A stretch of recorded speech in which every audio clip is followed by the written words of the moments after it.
Bismillahirrahmanirrahim. Allahumma salli ala Sayyidina Muhammad wa ala ali Sayyidina Muhammad. Ini adalah mesej kecemasan daripada bumi Gaza, Palestin kepada semua yang memahami tutur kata saya, baik anda berada di Malaysia, Brunei Darussalam, Indonesia ataupun Singapura dan seluruh orang-orang di dunia ini.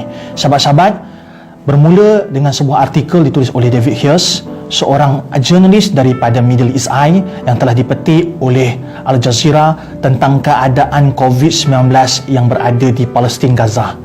David Hughes mengatakan bahawa di Gaza hanya ada 40 ward ICU yang beroperasi, sedangkan sekarang sahabat-sahabat di Gaza ada 10 orang yang berhadapan dengan penyakit COVID-19 dan di Palestin ada seramai 110 orang. Yang lebih memarahkan lagi, keadaan apabila orang-orang Palestin ini bersama-sama berkongsi dengan orang-orang Israel ataupun Yahudi. Israel dan juga Yahudi sekarang ini mereka berhadapan dengan penyakit ini lebih banyak. 1,000 orang yang dijangkiti dengan penyakit ini. Dan tuan-tuan kena ingat, penyakit ini, wabak ini tidak mengenal agama ataupun bangsa apabila menyerang. Maka apabila semua orang 1,110 ini kebarangkalian untuk menjangkiti lebih ramai orang akan lebih tinggi. Dan saya telah menghubungi sahabat saya, seorang warga negara Malaysia yang berada di bumi Gaza kerana menyambung pelajaran, sahabat kami Nadir An-Nuri, dan saya bertanya kepada dia, adakah benar keadaan di Palestin amat-amat menyayat hati? Dan ini 5 perkara yang perlu kita faham keadaan COVID-19 di bumi Palestin. Yang pertama, kekurangan perubatan dan pakar kesihatan. Ini tidak dapat dinafikan. Seperti mana laporan menyatakan tadi bahawa ada 40 ward ICU. Dan 40 ward ICU ini, sahabat-sahabat, bukan digunakan hanya untuk orang yang terkena wabak COVID-19, tetapi untuk mangsa perang dan juga untuk mereka yang punya penyakit kronik seperti jantung, darah tinggi dan diabetes. Sahabat-sahabat, kos perubatan yang sangat tinggi dan kekurangan peralatan. Bayangkan negara Malaysia yang mempunyai ekonomi yang kuat dan juga mempunyai peralatan kesihatan yang ampuh juga tidak dapat menampung kesihatan rakyat Malaysia.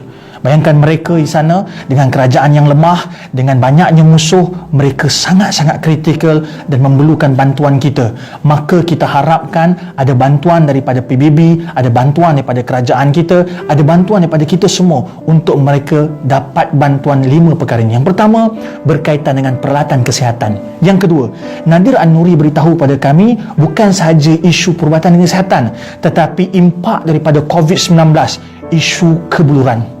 Seperti mana kita tahu, kita yang sedang duduk dalam PKP, duduk dalam kuarantin ni pun, kita rasa azabnya apabila tak boleh makan makanan yang enak dan sedap. Sedangkan mereka tidak bercerita tentang makanan yang lazat, tapi mereka bercerita bagaimana untuk survival, bagaimana untuk mereka cukup makan untuk hari esok. Dan ada 2,000 orang yang sekarang sedang diisolasi, sedang dikuarantinkan oleh Kementerian Kesihatan Palestin sebab mereka ini kemungkinan adalah pembawa COVID-19. Dan daripada 2,000 orang ini, mereka ada 2,000 keluarga. Dan 2,000 keluarga tidak mendapat makan kerana ketua keluarga mereka berada dalam isolasi. Bayangkan, sebelum daripada COVID-19 sudah ada kebuluran, apatah lagi sekarang lebih banyak kebuluran. Maka sahabat-sahabat, saya minta kita tolong jaga makanan kita, jangan membazir. Jangan beli makanan sehingga kita terpaksa terbuang. Saya melihat banyak roti-roti yang kita buang kerana apa? Kerana kita tidak menjaga makan dan minum kita dalam keadaan musim PKP ini.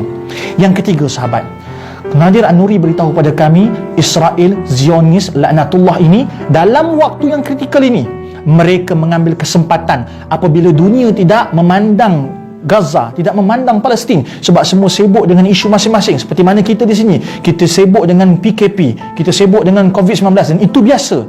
Tetapi dalam keadaan ini, mereka dengan jahatnya merobohkan rumah-rumah yang berada di Gaza.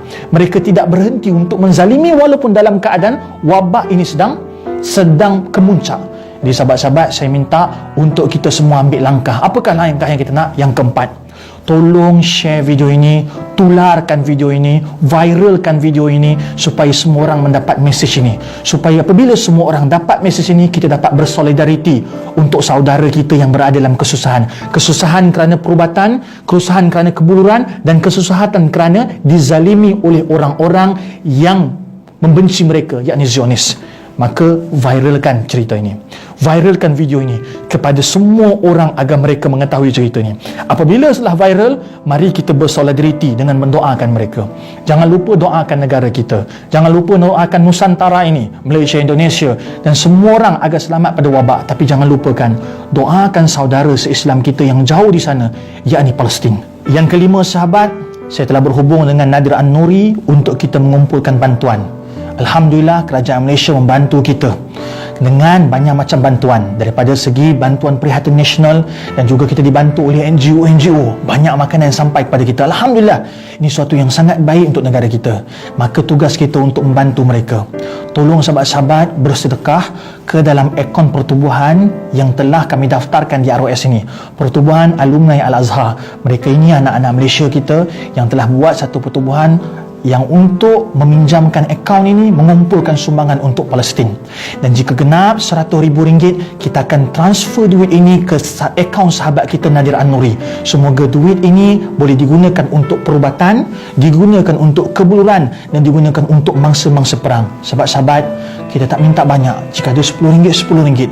Jika ada 100, silakan 100. Dan moga-moga apabila kita bersedekah, rezeki datang kepada kita. Kena ingat, rezeki itu bukan sahaja duit, tetapi kesihatan tubuh badan itu rezeki. Nabi SAW telah bersabda dan berpesan kepada kita, la yu'minu ahadukum, tidak sempurna iman seseorang mukmin apabila dia mencintai saudaranya mukmin yang lain seperti mana mencintai dirinya. Maka inilah waktu di mana untuk kita tunjukkan bahawa kita ini sempurna iman.